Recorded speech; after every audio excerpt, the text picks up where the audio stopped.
I'm from New York City. Nobody, I think Trump got 11% of the vote in Manhattan. You know why? Because you knew him? Because everybody knew. Yeah. They knew him.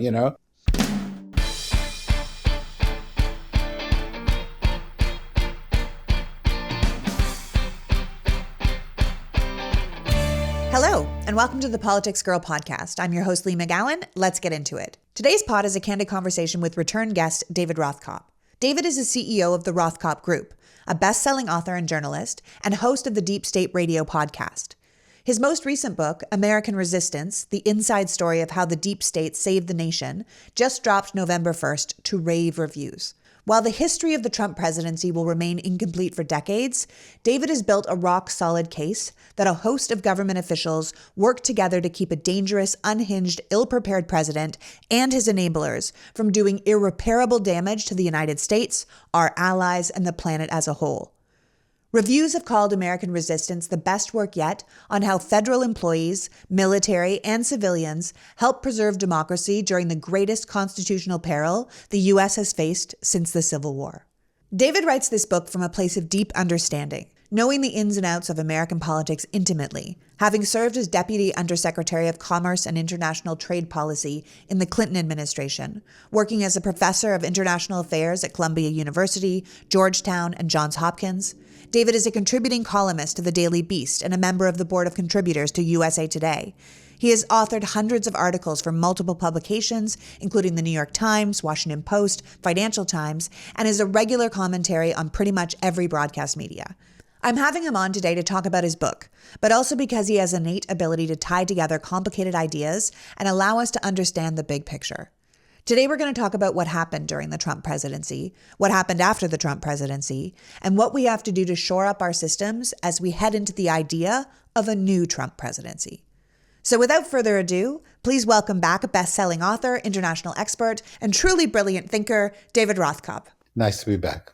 Well, first of all, congratulations on the book, because people are just loving it. I hope they love it. It took a while to create it. Well, you've basically written an insider story on how everything that happened during the Trump presidency, which, let's be honest, was a lot, could have been so much worse. But there were enough people who have been called the deep state, but were really just career civil servants, who took their oath to the Constitution seriously and were able to resist the tyrant that was attempting to take control. Yeah, absolutely right. The reason that they were called the deep state, you got to ask yourself, why'd they come up with this conspiracy theory? Is a little bit similar to why news media were called fake news. It was because Trump and the people around him realized that if these people took their job seriously, they could impede him, resist him, even challenge him, and he wanted to discredit them. So what he did was he said, let's create a conspiracy theory. Problem is, these people didn't focus on that. They focused on their jobs. They're hardworking people who've given up making more money doing something else to do public service. And time again, in everything from matters of war and peace to pandemics to immigration, they stopped things from being much, much worse. And, given the way things turned out, that's saying quite a bit. It certainly is. I mean, I said in the introduction to this podcast that the history of the Trump presidency won't be fully known for a really long time, but your book gives us context and details around how Republicans and Democrats and nonpartisan officials basically worked in the shadows to limit the damage that could have been done by this incompetence and corruption. And it seems that there were a series of extraordinary measures that were taken to keep the government from falling apart. I mean, the whole book is, if I'm being honest, a bit terrifying at how close America came to the brink under Trump. No question about it. Trump was not just a rogue president. He's not just a guy with an extreme agenda. He was incredibly incompetent. The only president we've ever had who had never held a government job before. He was incredibly narcissistic. He didn't really care about anybody else's opinion. He thought the advisors he had hired were essentially window dressing to make him look better. And his impulses were incredibly dangerous. The impulse to make heroes of people like Putin or Kim Jong-un, the impulse to bury the COVID epidemic so that, he might do better politically, the impulse, the racist impulse, to try to keep brown people out of the United States. These were pathological. And fortunately, these people were there, and they literally kept wars from happening, kept us from blowing up our alliances, kept hundreds of thousands of people from dying needlessly, even as we acknowledge that hundreds of thousands of people did die needlessly. And so, I think we owe them not only a debt of gratitude, but I think we owe them the resolve to put this whole deep state myth to bed, to put the whole Ronald Reagan government is the problem myth to bed, and to start being grateful for people who devote their lives to public service, people of every party. This is not a partisan book, and I would say most of the people in this book who end up being heroes are either Republicans or independent. I thought it was a different story from the one that we were hearing. Yeah, no, that's saying something. And I think it also feels incredibly relevant today to be laying out government that can work, government that can be efficient, government that can help, and not just a partisan government. Like we say, only these people can help us. You're saying, no, these are career bureaucrats that were in there, mostly Republican and independents, that really were just doing their job to hold up the Constitution as opposed to hold up one administration, right? And not only does your book kind of provide new perspectives into this extraordinary dysfunction of the Trump administration, but it reminds us all the ways in which our system was built to hold together and the people that were there to support that. You're absolutely right. These people were a critical guardrail. Other guardrails that we thought we could count on, congressional oversight, the Department of Justice, they didn't work so well. These people, time and time again, stopped things from going awry. Now, they didn't always get to stop it. There were plenty of examples we can all think of that were bad. But another reason it's a timely story is that Trump was so frustrated by these people, and the Trumpists, the people around Trump, were so frustrated by the fact that they were loyal to the country and not to a party, that they've started an effort to be able to fire them. There's something called Schedule F, which Trump introduced and Biden undid. But now every leader in the Republican Party, all the people running for president, want to put this in place, which would allow them to fire perhaps 50,000 dedicated public servants. Why? Not to save money on government, not to make government more efficient. They want to fire the ones who are going to say no. They want to fire the ones who are going to say, no, Mr. President, the law doesn't allow you to do that. The Constitution doesn't allow you to do that. And that's, a real threat. If they're able to do that, it's a big step down the road to authoritarianism. And that's what we have to be careful of. The reason I wrote the book was not just another rehash of how crazy Trump was and how dangerous it was. The reason I wrote the book is they're going after these people. And if they get there, we're going to have a problem. We are going to have a less democratic, less effective, less people-oriented government than we've ever had. Yeah. And I think for those of you who don't know what David is talking about, a good sort of overview of this idea was a Jonathan Swan article that he wrote for Axios in the summer that was called Inside Trump 25, a radical plan for Trump's second term. That was terrifying because it basically broke down what David's talking about and how these Trump allies are preparing to radically reshape the federal government if and when he is reelected, including purging thousands of career civil servants and replacing them with loyalists who 100% subscribe to this America First ideology. And I think we need to be really clear-eyed that the plan isn't even really dependent on Trump being in power. The way the Republican Party is behaving now, stripping voting rights, protesting rights, women's rights, gay rights, civil rights from people. This plan is to make sure that everyone falls in line, no matter what potential Republican leader is in charge, because the party is clearly on board for abandoning democracy for authoritarianism. And Swan's article points it out really well, where he says that it goes beyond purging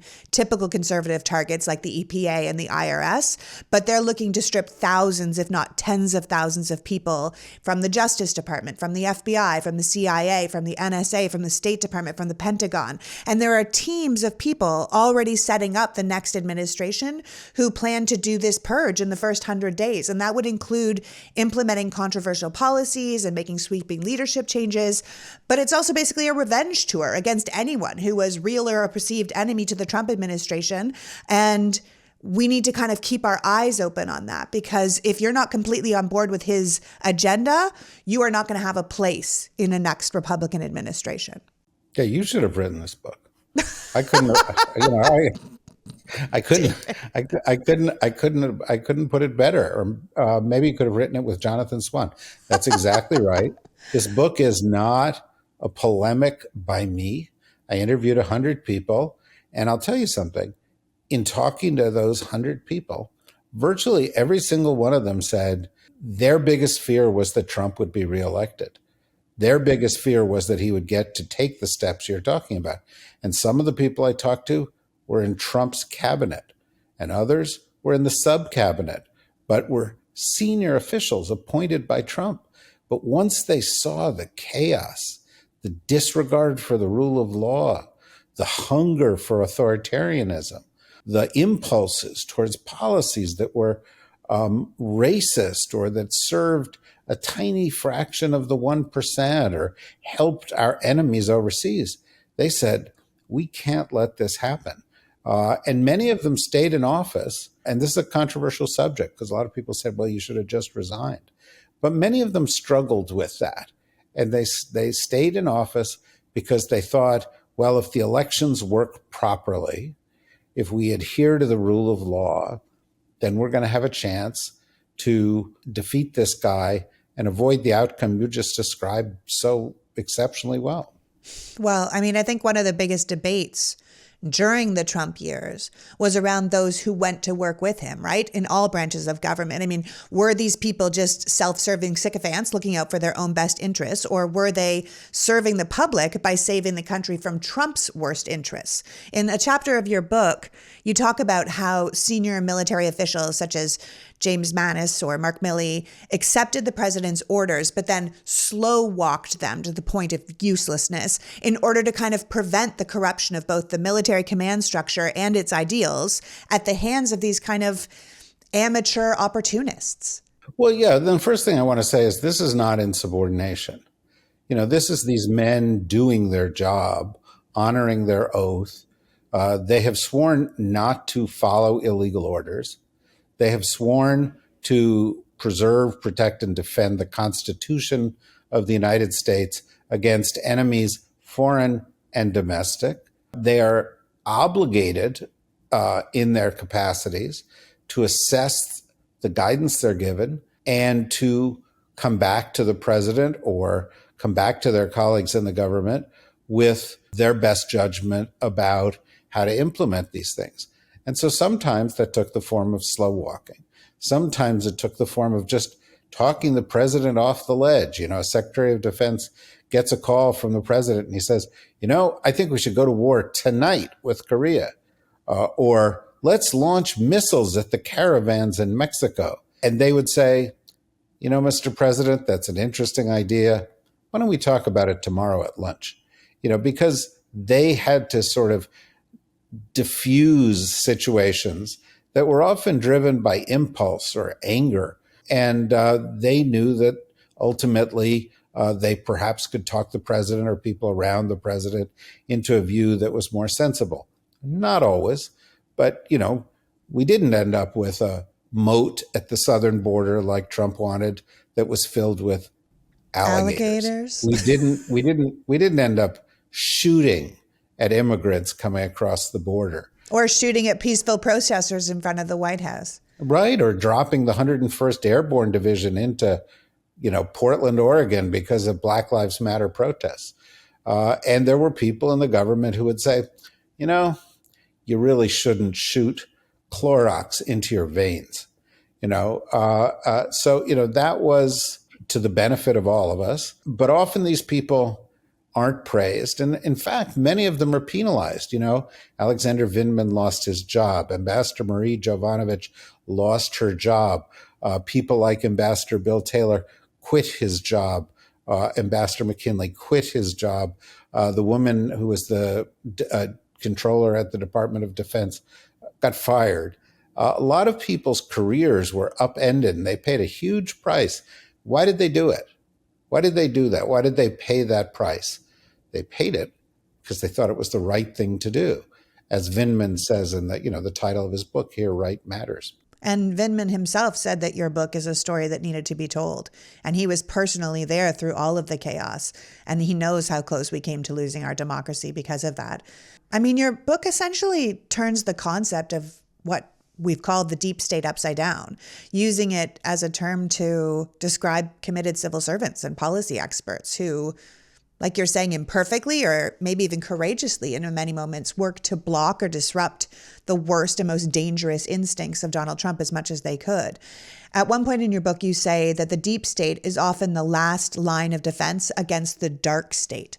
Will you expand on that? There was this dark state. There was this little cabal of people around Trump, many of whom were motivated by corrupt instincts. Many of them were motivated by racism.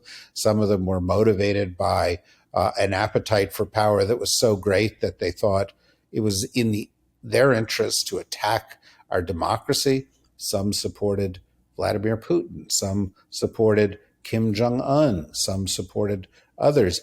And, they were a real threat. And these people who were accused of being the deep state by them, right, by the bad guys, by the people who were trying to do the wrong thing, what they really were American heroes. Congressman Jamie Raskin, who I talked to in the book, uses a term. He describes what they did as constitutional patriotism. And that's what they were. They were constitutional patriots. Jamie Raskin was one of them. You've seen them at the January 6th hearings. You've seen people at the Department of Justice who said no to the president. You saw them in the impeachment hearings. You saw Vindman and Yovanovitch and Fiona Hill and others, Ambassador Taylor. And, those are the ones whose stories have sort of made it above the fold in newspapers. But there are thousands and thousands of others who you've never heard of, who you ought to be glad were there. I've been talking about athletic greens for over a year now. If you've listened to the podcast for that long, or even if you're new to the podcast, please know that I don't take on advertisers that I don't believe in. And AG1 has not only been a great supporter from the very beginning, but they're an absolutely quality product that I can truly stand behind. My family takes it. My 80-year-old dad takes it. My friends take it. It's one of those things that will truly change how you physically feel. It's just one scoop in water every morning on an empty stomach, and your body gets 75 high-quality vitamins, minerals, whole food source superfoods, probiotics, and adaptogens to help start your day off right.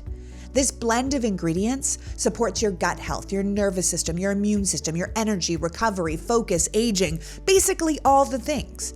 Tons of people take some kind of multivitamin, but it's important to choose one with high-quality ingredients that your body can actually absorb. Athletic Greens uses the best of the best products based on the latest science, and it's constantly changing the product's iteration based on third-party testing to make sure you're getting the very best version. There's a reason Athletic Greens has over 7,000 five-star reviews, is recommended by professional athletes, and trusted by leading health experts. AG1 is a micro habit with big benefits, and it's something you can do every day to take great care of yourself.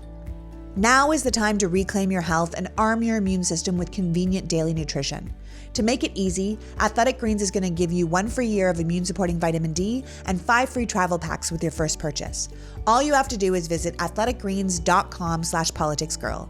Again, that's athleticgreens.com/politicsgirl to take ownership over your health and pick up the ultimate in daily nutrition.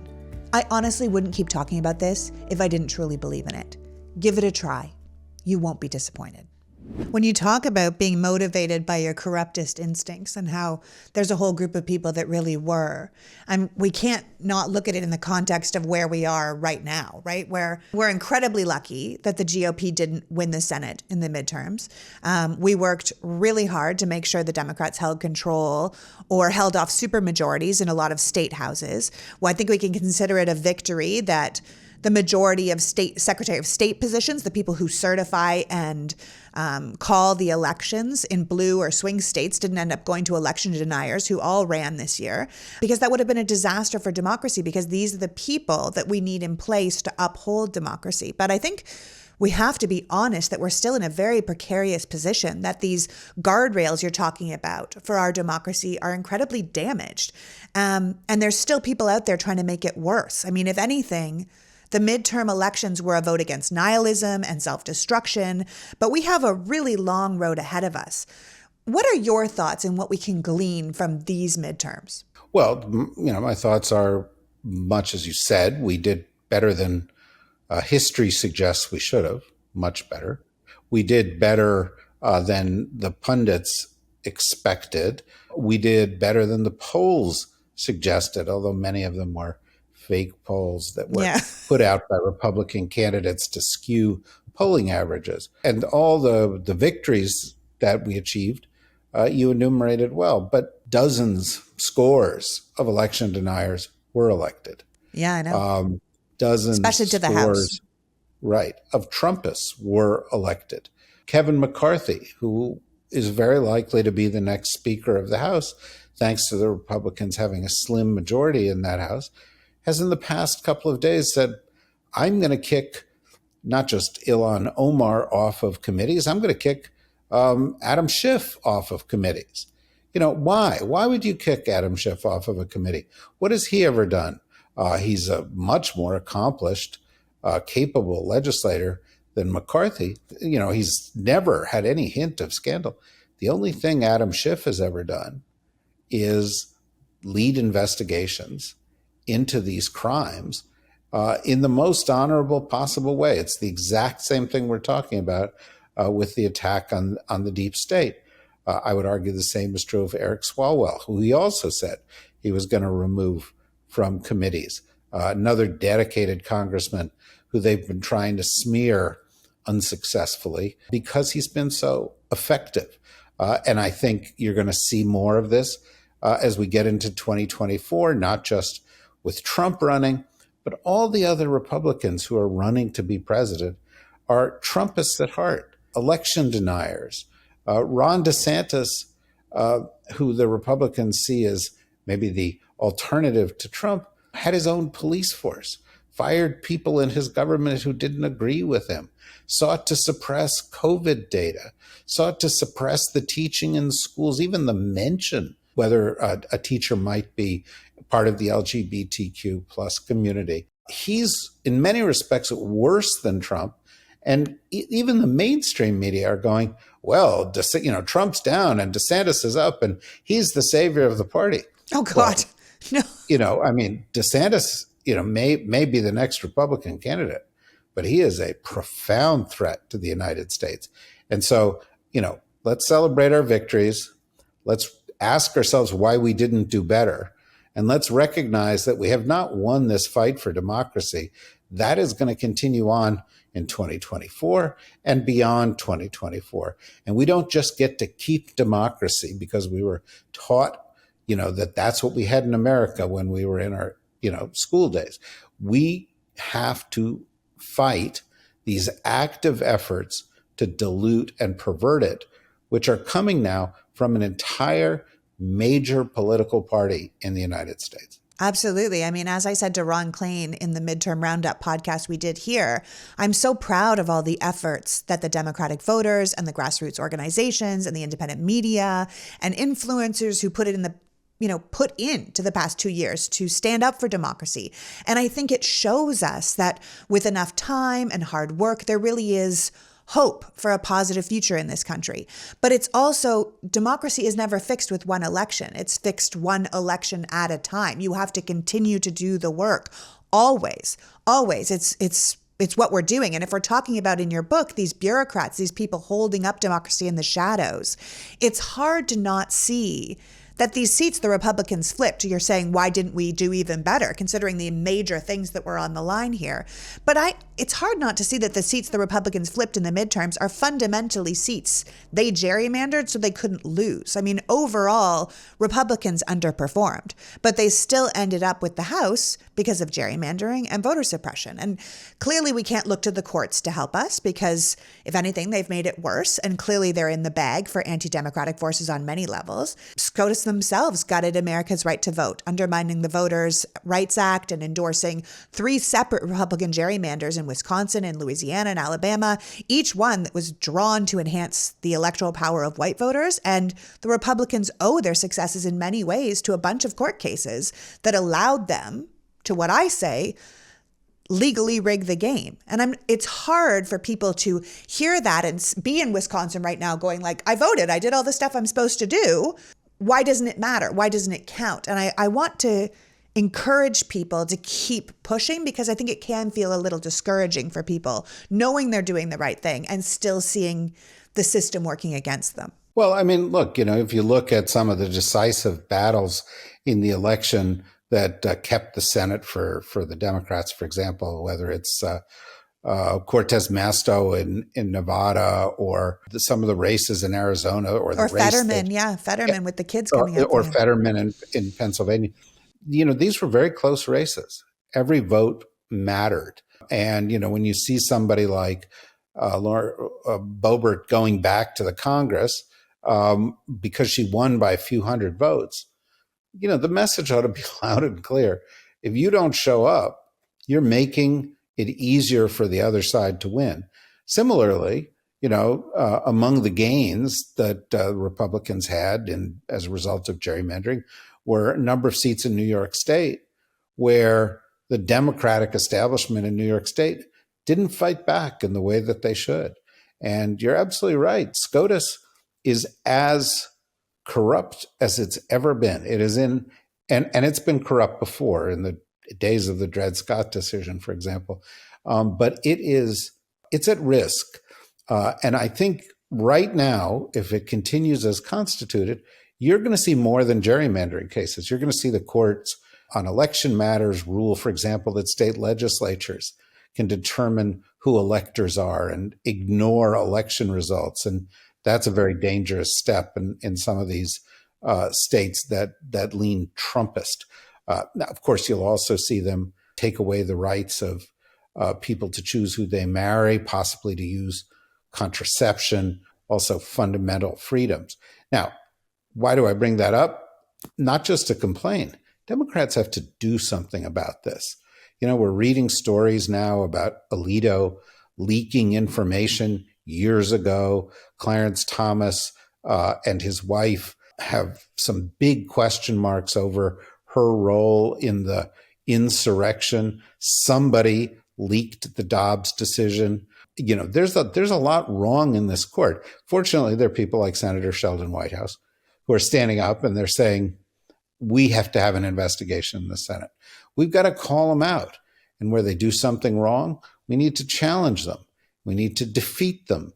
We need to impeach people who can be impeached. Now, it's not going to be easy with a Republican House, but it doesn't mean that casting a light on what was done wrong doesn't help. And the best example of that are the 2 impeachments of Donald Trump. They may not have been successful to the extent that he was removed, but he lost. Every day, in every way that you can, you need to push this because they haven't given up and they have enough power that they can do a huge amount of damage. Yeah, a tremendous amount of damage. We were talking to Tom Hartman just about the Supreme Court and going forward and all the things that need to be addressed. We have to, when you were talking about the Democrats have to do more, I feel like we need to acknowledge where we really are and commit to doing things that haven't been done before, because technically Congress is supposed to be a check on the Supreme Court. And right now the Supreme Court is acting as if there is no checks on them at all. And the case you were talking about, in case people don't know, is this upcoming case, Moore v. Harper, that's coming before the Supreme Court, which would essentially destroy democracy as we know it, because it would make it impossible for a Democrat to win the presidency. And how can any of us think that that's going to be okay? I mean, our laws only work, our government only works because we collectively agree to follow the rules. If one whole group decides not to, what does the other side do? And I think that's one of the reasons why Merrick Garland has been so careful about following every single rule, because if we want to live under the rule of law, we have to really live under it. The other side's clearly willing to abandon it. So if we abandon it too, then it's gone and they're the ones that get what they wanted. So we have to follow it very carefully. But I think we need to think outside the box with the Supreme Court, because clearly the Supreme Court has corrupted itself, and it will then corrupt our government almost in totality if we allow it to carry on. I mean, I find it quite alarming. It's profoundly alarming. And, one thing to do is work to make sure that Senator Warnock is reelected, that the Democratic majority is a little stronger in the Senate, so that President Biden and the Democrats in the Senate can ensure that there are more Democrats in critical federal judgeships across the country. Another thing you can do is make sure that states are taking the steps that they can to rewrite their constitutions, to add protections, to seek measures within the Congress between now and the end of the lame duck Congress that can protect us from the irrational acts of Republicans, like blowing up the debt limit. There are a lot of things that we can do when we do have to think outside the box, and frankly, we don't do enough of that. I'm very worried. The Supreme Court could give us 10, 20 years more of terrible decisions. And, there is a way around that, right? Mm-hmm. There's numerous ways around that. There's a lot of out-of-the-box thinking. Elect Democrats to the Congress, change the law, and put good judges in courts. When the time comes that you really have the opportunity to consider how the court is constituted or whether certain people should be on it, go for it. But don't look at any one area. And one of the reasons I wrote the book is the courts are one area, state governments are an area, but public officials serve as an important guardrail. And if the Republicans can sort of under the radar go in and fire a bunch of them, as we were talking about earlier, that's going to take away a critical guardrail, because, these are the people who implement the law. And as you're saying, if we're a nation of laws, we need people who ensure that we follow the rule of law. And that is precisely what the MAGA GOP does not want to do. Yeah. I mean, your book gives us major insight into how government functions and why, as you say, we need to be caring about these jobs that no one's ever heard of if we want to continue to look out for America's future. Jennifer Rubin, who's an economist for the Washington Post, and she also wrote the book Resistance: How Women Saved Democracy from Donald Trump, has said that the deep state is real, and thank goodness for them, because this group of honorable, diligent, skilled public servants are the critical undergirding. They are the guardrails that prevent democracy's demise at the hands of people like these MAGA authoritarians, these people who are still trying to push that way of government through, which is basically saying that the rest of us have no say in our own government and they're going to tell us top down how it's going to go. But there's still, as we were saying, there's still a lot of these people in major positions of power in our Congress, throughout the government. And how do you think we can hold up and support this deep state in the best form? Because if the Republicans get full power again, which I hope they will not, these people will all be gone. So what can we be doing to help shore up? You're saying watch out for the state races, make sure we're voting. What else do you think we should be doing? Well, first of all, I encourage you to read my book, but, follow the issue. Yeah. Follow the stories as they develop. Don't let this Schedule F kind of idea go under the radar. Challenge people when they talk about the concept of the deep state. Try to explain why it was perpetuated, because frankly, at the grassroots level, you can make a big difference. Each one of us has a social media platform. It's very different from the way the world worked before. Everybody, whether they have 30 followers on Twitter or Instagram or TikTok or Facebook page, or they have thousands of them, everybody has a platform, and that adds up. So use your platform to help mold and move public opinion. And then when elections come up, donate, work for the candidates, and fight to ensure that the majority of the people that we've got in our government are going to defend our government and going to defend the rule of law and are going to defend the Constitution of the United States. Frankly, the reason I think people listen to your podcast, because it's something that happens all day long. It has to be a part of our life. It's got to be, I go to the gym, I work out, I do my job, I care for my family, and I care for my country. Out of curiosity, as a total side note, do you think this is one of the reasons when you're talking about using your platform to reach out to your people, to talk to your people, to talk about why democracy is important? Do you think that's why we are seeing people like Elon Musk take over these platforms so that we can't do that? Of course. They see it as a threat. Yeah. They've been trying since, Roger Ailes first proposed the idea in the 1970s to build right-wing media and to silence centrist and progressive media. And what happened was the media was democratized by social media platforms, and they saw that as a threat, which is why they started, again, coming up with, language to discredit it. Oh, these are just elites, which is, of course, nonsense. These are everybody. There are hundreds of millions of people. And they started to bombard it with bots and trolls to create counter narratives, to just make people turn away from the media, these social media platforms. And now you've got a guy with and let's be honest, it's not an overstatement, a Trump-Putin agenda, who is himself a troll and a bit of an asshole. Let's be absolutely clear about this. Oh, you don't need to say a bit. I think giant would be the right word. Yeah. Okay. Well, let's agree then. You and I will agree. He's a giant asshole. And, you see the stuff that he has put out there. It's despicable, but it all points in one direction. It puts Trump back in. It puts Nazis back on the social media platforms.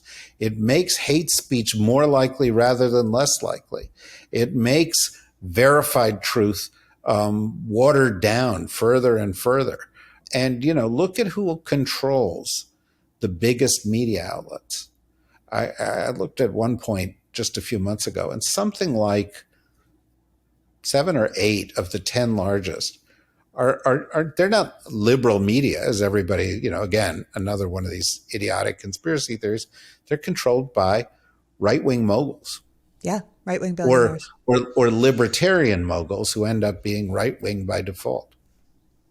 It scares me because it's a way to make us stop talking to each other, stop sharing. That's where we got BLM. That's where we got Me Too. That's where we got all these movements, where the resistance was born, where the Women's March was born. They don't want us talking to each other because it's effective. And like you said, they know it works. And so they're trying to stop us. And I think we have to be very clear that we continue to talk. We continue to work. The work is not over. Whether we're working in the government or out of the government, we continue to band together against this. I mean, your book, to come to the end, your book is just incredibly well researched, and it's written in a very straightforward way, which I appreciate because I like things to be clear.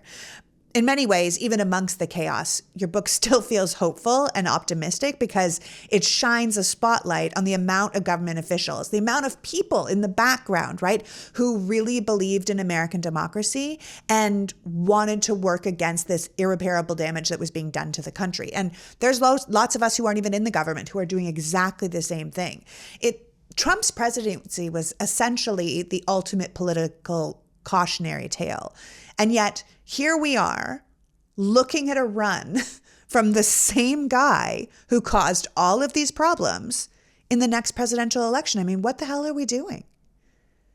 Well, I say to the man who just had to move back to DC, what are we doing, David? What's going on?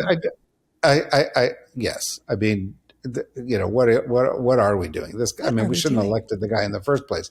I'm from New York City. Nobody, I think Trump got 11% of the vote in Manhattan. You know why? Because everybody knew. Yeah. They knew him, He's not going to be the candidate. He's going to have legal problems. He's going to be old. He's going to do more to alienate the party. Trump's yesterday's news. But that doesn't mean MAGA is yesterday's news. It doesn't mean right-wing extremists are yesterday's news.